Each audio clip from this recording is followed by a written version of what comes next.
next week, so those are there. Last couple of things. If you have a cell phone, now is the time to take it out and put it on silence. If you have a computer, the idea, it might be good to put it on airline mode because that helps things work well. No cell. Bye. Thank you. This is the opt-in email list. It'll be around here at some point. I only send out one a week, so you don't get thousands of them. And this is an invitation to the Promenade Cafe, where this week we'll be honoring Don Brennan, who is right here. Which one is he? He's the top right as you face it. We put together, Claire and I put together a book of his poems called Extraordinary Pleasure, and that's all the information you need for that. It'll also be here on the break. You can take one of those. Maybe I should just pass them around. Pass them around? Pass them around. And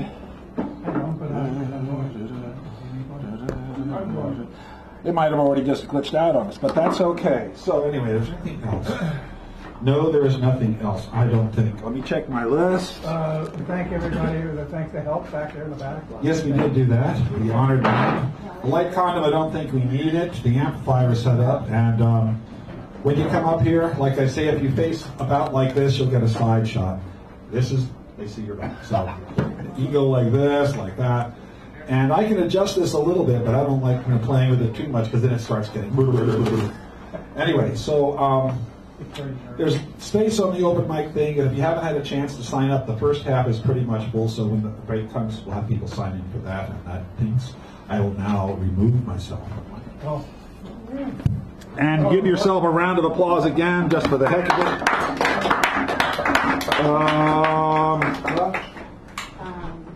Richard Sanderell, are you here?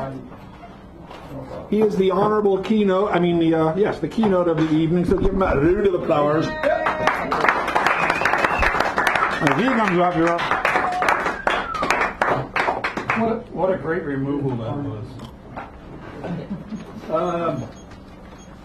I'm going to read a piece by Joy Harjo, The Woman Who Fell from the Sky. And the piece I'm going to read is Reconciliation and Prayer. We gather at the shore of all knowledge as people who were put here by a God who wanted relatives.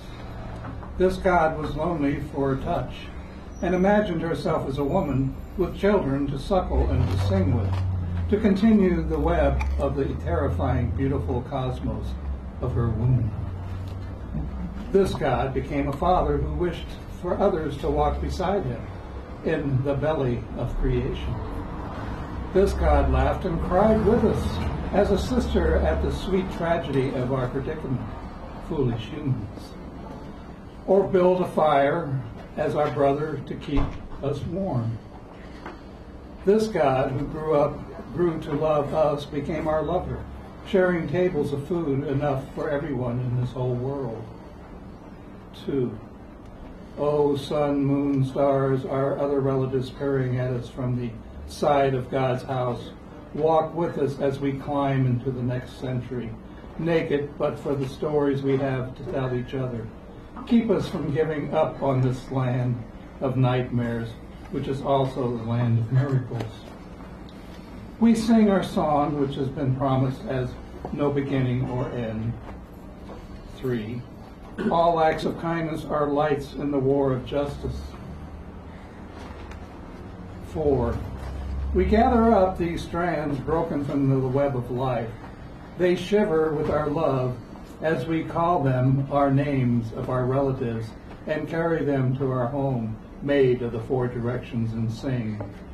Of the south we are feasted and we are given new clothes. Of the west where we gave up of the best of us to the stars as food for battle. Of the north we cried because we are forsaken by our dreams. Of the east because return to us is in spirit of all of us that we love. Thank you. Oh, there's a card.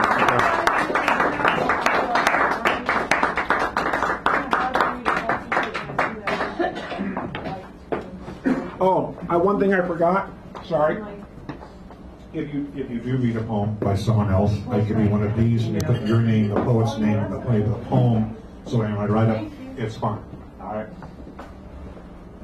All right. Let me see. Here we. Who is? I wish I had my glasses. Stephanie Manning is coming up now. Give her a nice round of applause.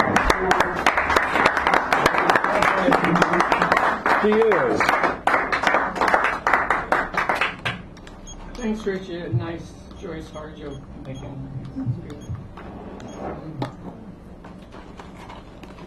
I was just in Sacramento at the demonstration to save Oak Flats in Arizona. The Apache people are putting up a big fight against the mining operation. It was a beautiful ceremony in Sacramento with the Azteca dance and Regalia, and beautiful with the mural in the background. Very nice. And all the California Indians are trying to give me some support. So anyway, I'm still on my Shakespeare thing. 400th anniversary of Shakespeare's death coming in April. So this is a book from my school library. It has excerpts from Shakespeare, really, and lovely paintings. This is from Anthony and Cleopatra. This is a beautiful painting of Cleopatra. And it goes like this. The barge she sat in, like a burnished throne, burned on the water. The poop was beaten gold, purple the sails, and so perfumed that the winds were lovesick with them. The oars were silver, which to the tune of flutes kept stroke and made the water which they beat to follow faster, as amorous of their strokes. For her own person, it beggared all description. She did lie in her pavilion, cloth of gold, of tissue, or picturing that Venus where we see the fancy outwork nature.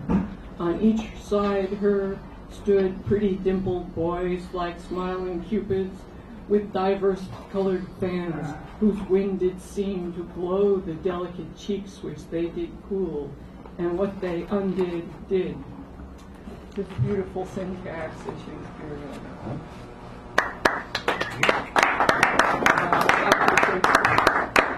And then the other one I thought I'd read is from Hamlet, and it's Gertrude, his mother's news that Ophelia has killed herself. And there's a nice painting of Ophelia by the pond.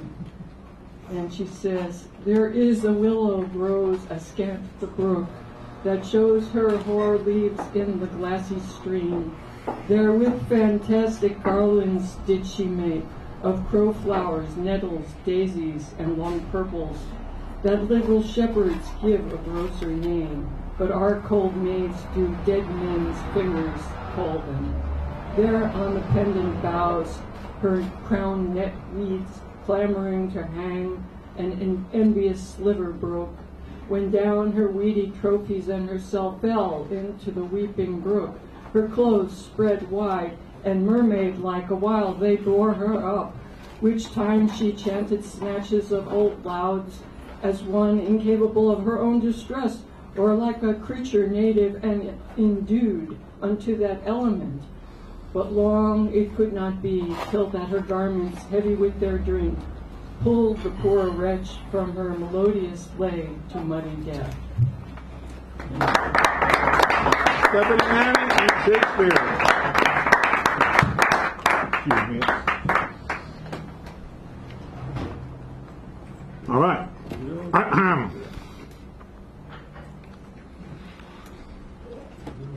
Oh, we have Buford. Let me just read the next five so people know where they are. We got Buford, David, John, David, well, there's David Golub, and then David Erdreich. Then Owen, Al, Kathleen, looks like P-R-E-T-C-I-O. I don't know how to say that. I can't read my glasses. Number 9, look at that. The politician. Huh? The politician. Oh, the politician? Poetician. Poetician. Okay, that's okay. Thank you. Don't mistake me for Trump. No, I know. Then me, then Richard for the open. So anyway, give him a nice round as he comes up here.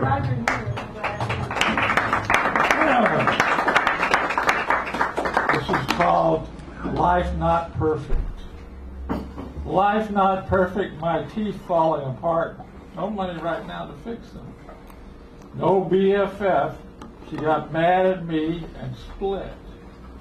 Girlfriends, not a reality apparently. Students pretty good so far. Job demanding though, have to wake up non-graduating senior. Wait, is there anything good? Yes, I'm breathing, though I had a little asthma yesterday. The unpredictability of it all. All right. There's that one. This was called at 6:44 p.m.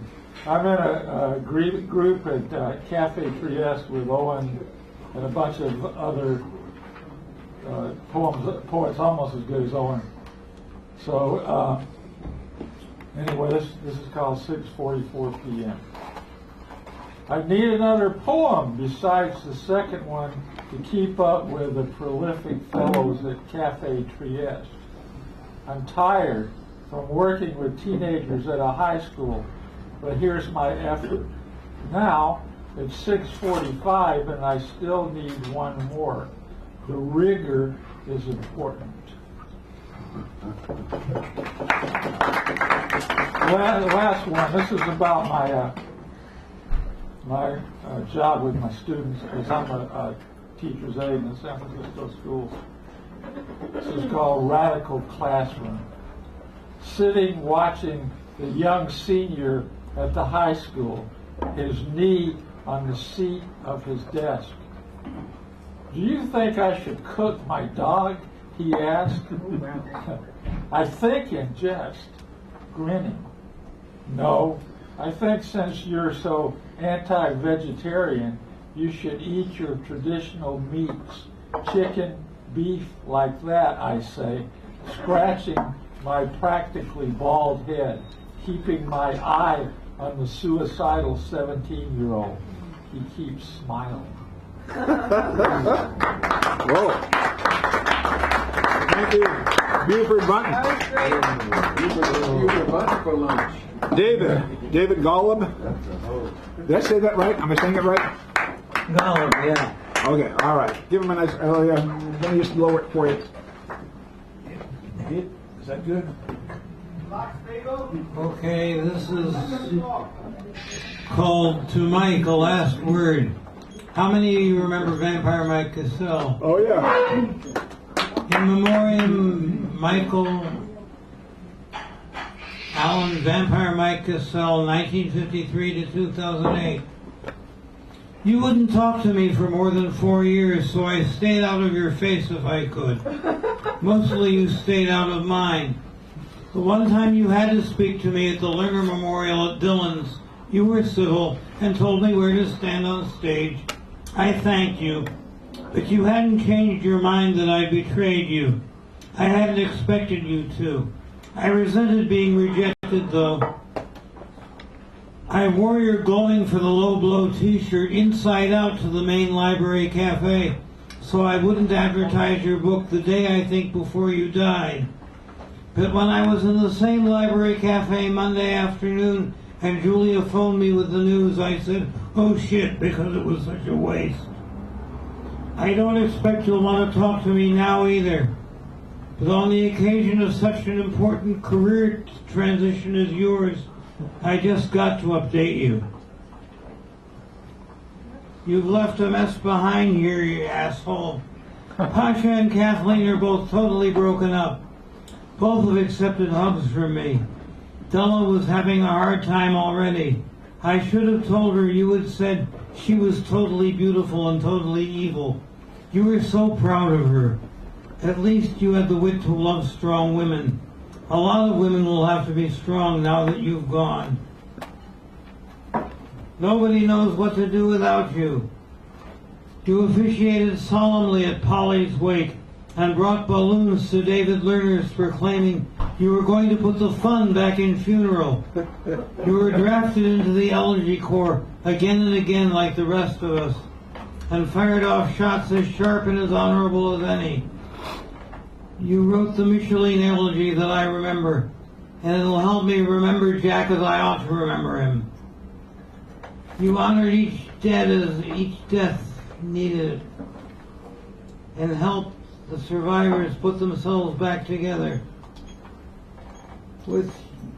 Well, you were of the priestly line. You were a master of ceremony. I was at a Seder once you led upstairs at the Warrington. David Lerner was there, Jewish as us, Jewish as anybody, but a red diaper who'd never been inside a shul. A gargantua for appetite and size. And he kept pointing and interrupting and asking, can we eat now? Can we eat that now? Can we eat that now? With a chorus of teenagers giggling around the table.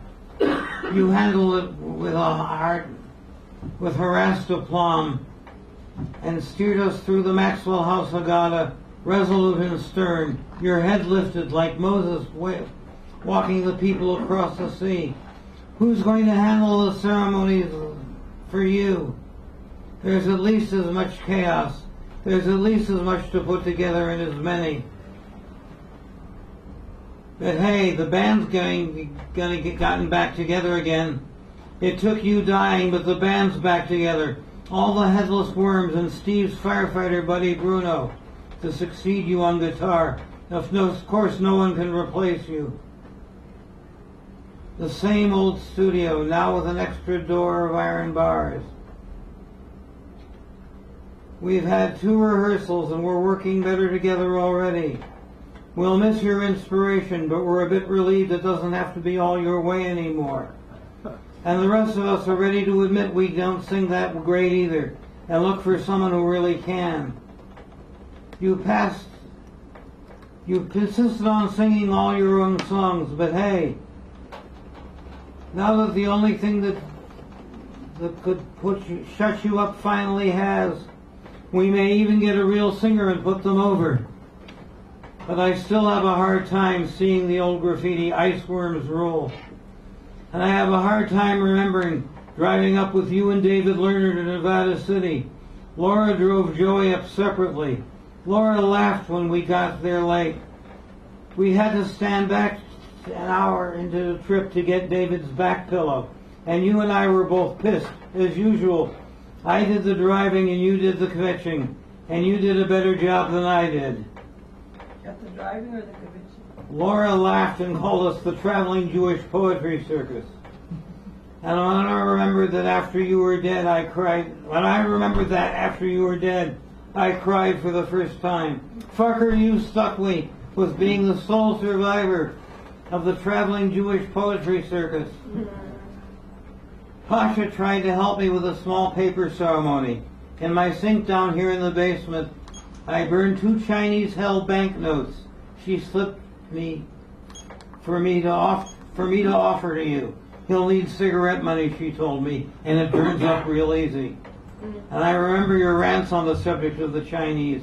So it gives me a grin to think of you going into a Chinese hell bank and confronting a Chinese demon teller for the cash for your habit. What the hell? What does it matter if you smoke now?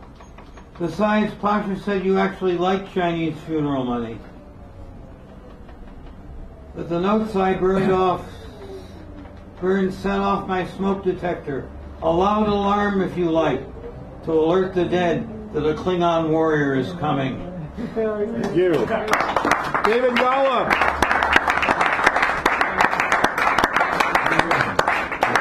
All right, let me read the next 5 so people are familiar with that. We have John Rhodes, David Ehrenreich, Owen Dunkel, Al Nightingale, Kathleen Wood, the poetician, then me, then Richard coming back. So give this man a round, please, as he comes up. Oh, no delay.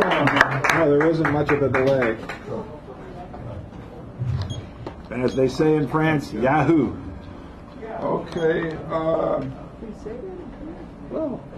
So just for those people, Clara and I run a poetry TV show, and was it the 23rd? Did I say February, March 23rd?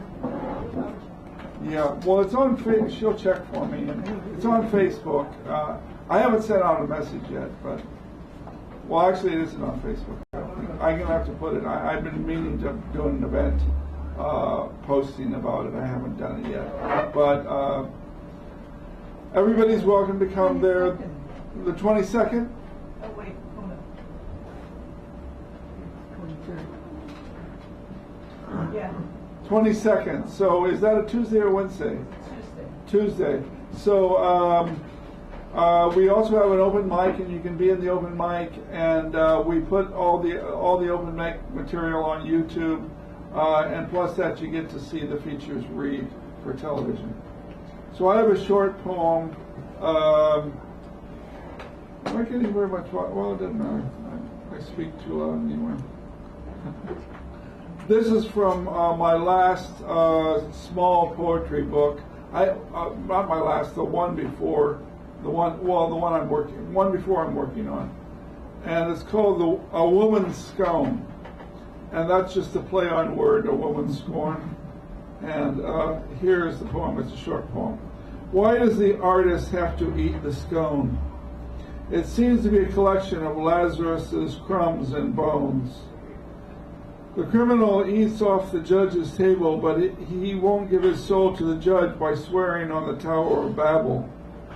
He couldn't even do it if he was able.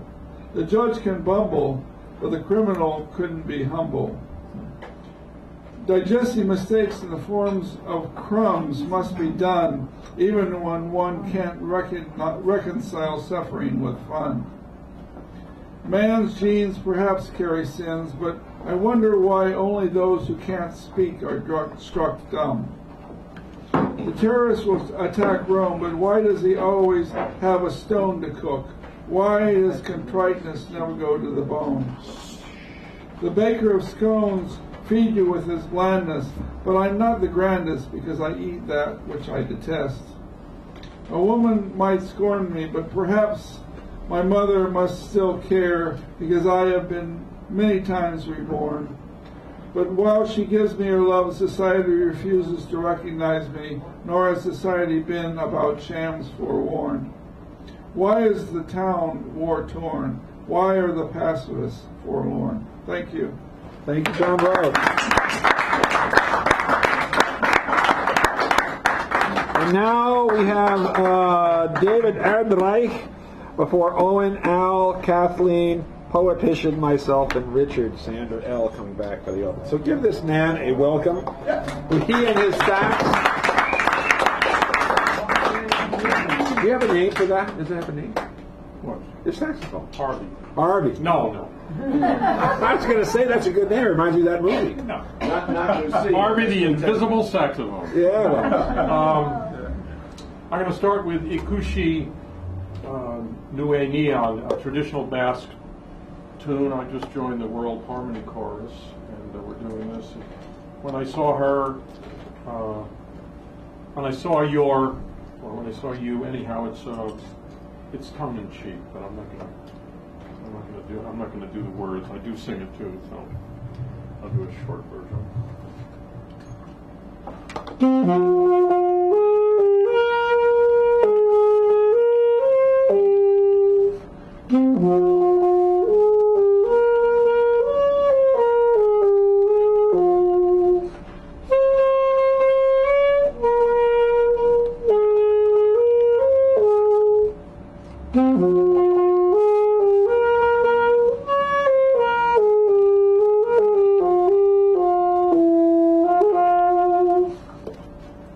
That's all you got.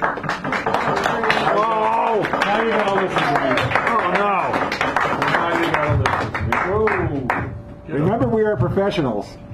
Don't do this at home. There you go. Beat up my microphone. That's my favorite mic. I know him.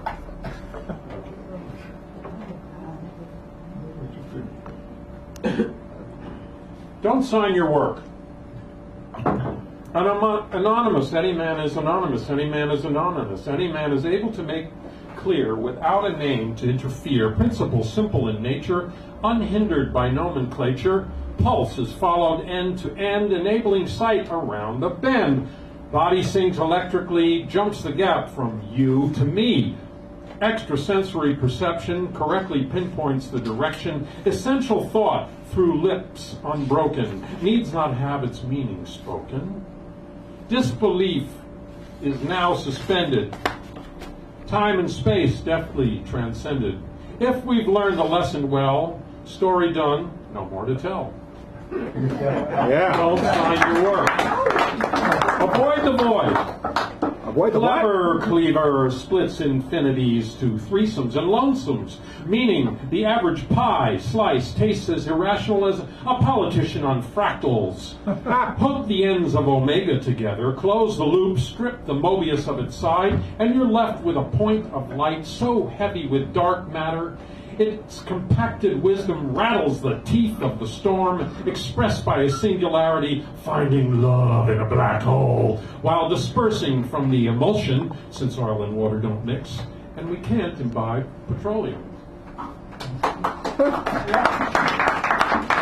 Thank you, Bernie, for arresting the political discussion back to real bread and butter issues, forcing Hillary to stop licking Wall Street's balls, and deal with issues she would have soft-pedaled if left to her own devices. Better yet, the disarray of the Republicans, Thank you. in comparison, has revealed the deception of appearance. Sarah Palin, who strings cliches together like the mile-long and growing island of plastic in the Pacific.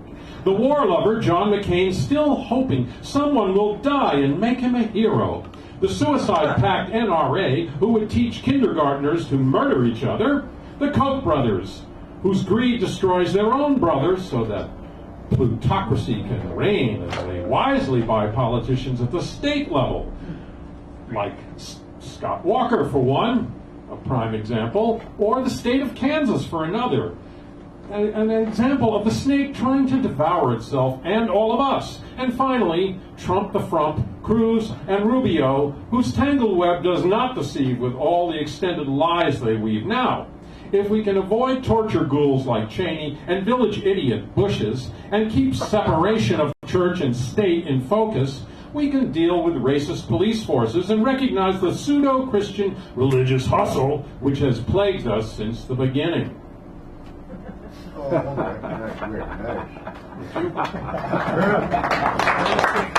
Since the beginning. We got about a minute. Okay.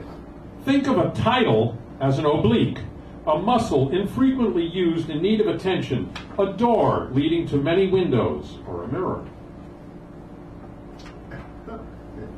I think I'll end with this. A spoonerism fold. Despite the fact I do not stumble with a speech impediment, I am constantly plagued with flute fries. Tiny woodwinds with wings hover around the food compost in my kitchen. If I catch them, I put them in a pan of boiling oil, bow of oboe, clarified clarinet, soon the bass of bassoon. Keeping a record of recorders, batter them all. Tempura fugit!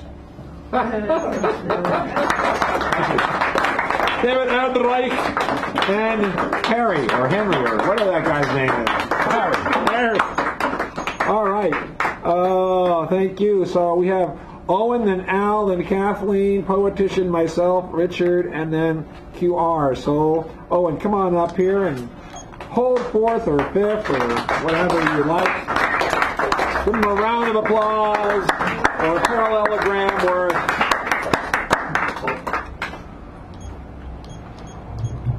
Or a cubit's worth. Cubit. You know, just while he's getting ready, I saw a picture of alphabet soup on YouTube, just a picture, and the caption was, Sarah Palin releases a statement. I thought it was funny. Yeah, just be... Excuse me, I don't need to be rude, but I asked him not to take the cell phone on. And Oh. Yeah. So the cell phones are supposed to be off while we're here. Take a shot. Did you ask him? No. I'm done. Oh, okay. All right. Because I usually say that if you're going to do something recording-wise that's not this, then you should ask, and that's okay. All right, Mr. Owen, go ahead. No. Bill's ad for a rye for usury. infused lightning put along the solemn pleas. Here's erratic budget thrills, amulet toasted. The skid's horny for humility, macabre cornbread dyed cast off. Fail-safe Fairfax, UK quiet.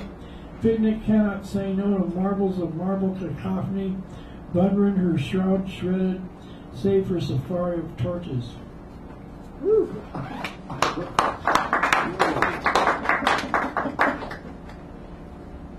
L.A. talk, noir hush. Birds seaward soar with their bays beams, blessed skyward over hill, over dale, trying to stab the lonely dart, trying their herbs on for eyesore. Fatuous faculties exhibit the rare air of badgers and the like. All stay in tone till plants swoon for lack of success with mermaids and bottles full of cufflinks wrapped around the holy shroud of smog. Idolatry left behind, her subtlety of linnet's wings as big soldiers. Strut, strut, strut, wishing they could try Smokey Bear's firehouse on for size.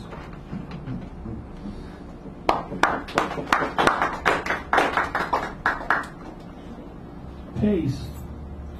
The library bliss I find on the 5th floor. Do I deserve this wonderful silence as it becomes a metaphor? Metaphors and the mystic, mythic, frigid chant of the strange interludes. Almost something, almost nothing. Something to amount to the sound of one hand clapping.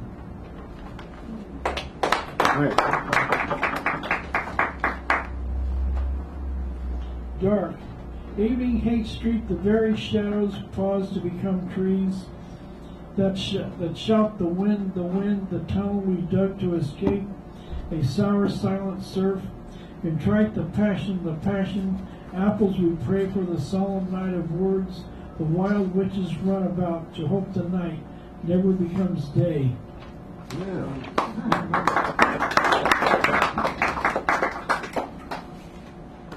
Storm. Days the funny bus, ride the rain, smitten with the musty day, smitten like a musty dog. My mind is an elevator to everywhere.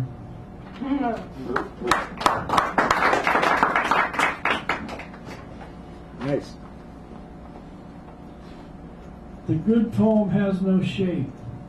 Alas, past 3, the sun has gone down, passively, pensively, dealing with the bliss of the clouds and the black sundown we have been trying to ignore and revere on the skeleton of rhyme.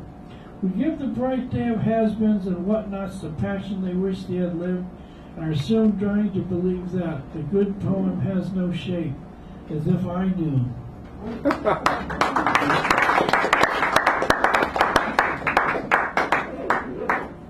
Stillness. Sits on the highbrow highboard, the sideshow carousel, laughs like a silly cliche. A tambourine tries to act like a lover that promises boredom on the steps of the Russia that promised pondered a daisy one morning. And a church choir sings Ave Maria to Tiny Perry Como. Right.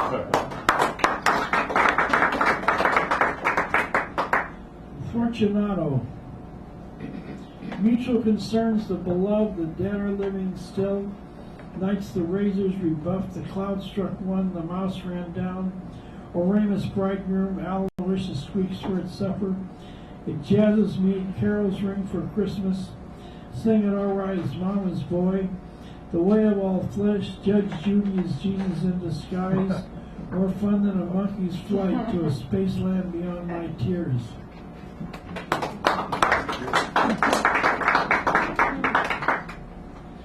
Four poems. The minutes tick, the hours talk, full of hours belief. Full passion of spring returns, a graceful overture. 3. Tiny eyefuls of tears. I fear the brooding past, a thoughtless 21st century. 4. Eyes tremble the wary sky, sunfire mon frere, ghostly lords stay within.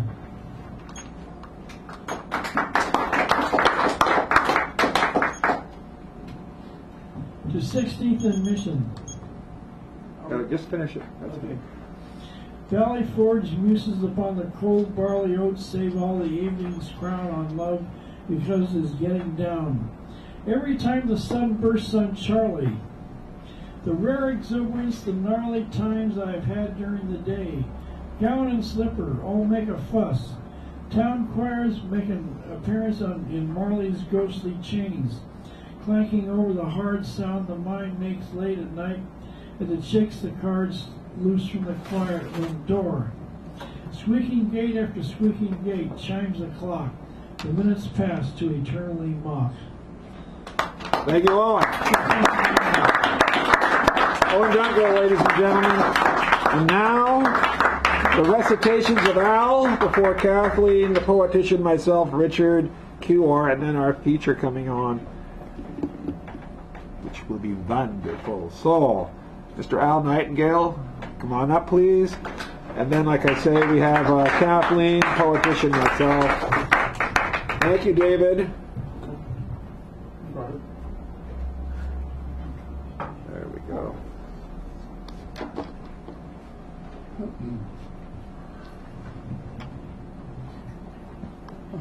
Epigraph. A kite soars like peak Mozart's powdered wig. Oh, what a wonderful petition we read among earthbound things. The bird in dewdrops of my vision had Sanskrit letters on its wings. It seems that Wolfgang Amadeus had shook the iris forth and backward, but over the abyss still there was a kid that flight and model aircraft, like in the dusky planetarium with the blue stars and pair of eyes. The racing bicycles fly preparing to whistle sweetly passing us, a suite of running of sports persons is opening glass marble woods where shift by shift are interspersed the shards of our rendezvous. Why here is here music playing by a cassette tape recorder blows and smoke above the fields worldwide like smoke over the Etna grows where and there like a rusty bridge a woman arch in that nature where passersby who tried to venture in among red stars like steamers brief. About nightfall heels knock soft long not about me, people say. The end of the street of more war than the Shakespearean tale was said, and there and next in the all-fired finish, my waving house crosses space, and like a dragonfly was squishy with the oblique smile on its face. You smile just so by my throat that hardly one could recognize.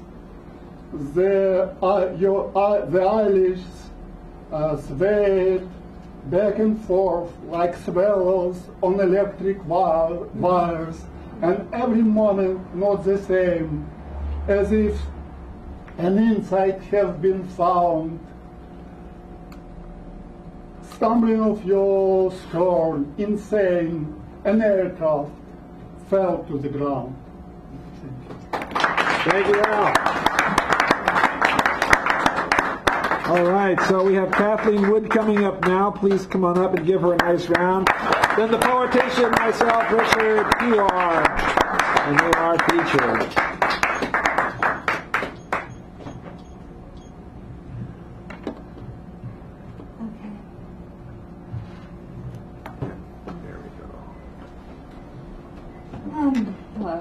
Hello. Okay.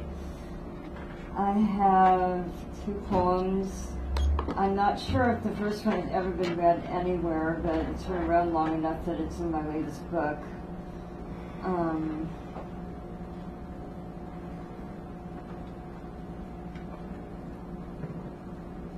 Can anyone hand me an explanation for this rumor that ladies love outlaws? And do I really have what it takes to love one, when what I'm expected to take seems so unappealing? One or two more steps and I'd be legal. Will I truly thrive on no more drugs in a straight profession? Her problem is she's mentally ill, so she just can't do things that other children do. A woman I called Mom used to explain me away like this. For emphasis, she went and got it in writing. My teenage mind said, so, there's something wrong with my brain? Fine, I can still sell this body. I studied the hookers, the strippers, the junkies, bands with nihilist frontmen and speed freak drummers. I sat at the feet of armchair messiahs, the coffee shop gurus, the wannabe players, and reincarnations of Crowley and Marilyn. A student of outlaws, a muse for the men, that was me. They told me that girls weren't to broadcast their rage, so I stuffed it inside, and I flirted and giggled, I posed and seduced, till I could not remember where I'd misplaced my soul. In time I'll grow stronger. I'll assemble my story, the tale of attempts on the life of my soul. The music all brass and the colors so bloody. Believe me, my friends, if only I knew where we could go to apply for a duplicate copy of our stolen souls, I'd tell all my sisters and brothers and cousins. All I can say is I'll find mine in time. And this is called Life in the Shopping District. Green tea and sushi, roster guide selling jaw sticks, hooker with visible tracts, yuppie tells his bleached blonde, sign of the times. Bleached blonde laughs at bums sleeping in a watch store's doorway. You think you can pull that jive-ass scam on me, a wino tells his partner. I'm fighting with a guy on a bicycle. He's really stupid. He says he's not following me. The suits pretend they don't notice anything. I'm living in the margins. People like me are not supposed to be here. But the hotel takes cash. The gypsies behind the desk ask no questions. They watch soap operas all day and get all my messages wrong. One of the derelicts yells at me as I leave the building. I don't live in no hotel. I'm out on the streets and I don't need you, lady. The suits and paper pushers have shoved him out of the margin, and he's juggling chunks of slippery chaos, praying that if he can keep them from dropping, he won't be erased. Nobody wants to be erased. I'm living in the margins. Scared of the suits, scared of the bums, trying to get the most cash for the least risk, working harder and using more of my brain to entice and please more yuppies out of more of their excess income so I can stay on the page. It started to rain. I watch it hit the pavement from my 6th floor window, and I think about heaven. In heaven, every face is a perfect unlined canvas. Everybody is completely relaxed. No headaches, no ulcers, no tensions. In heaven, everyone is broke and nobody misses the money. Heaven is a load of escapist crap, I think. I search through my closet till I find my umbrella. I have clients to see.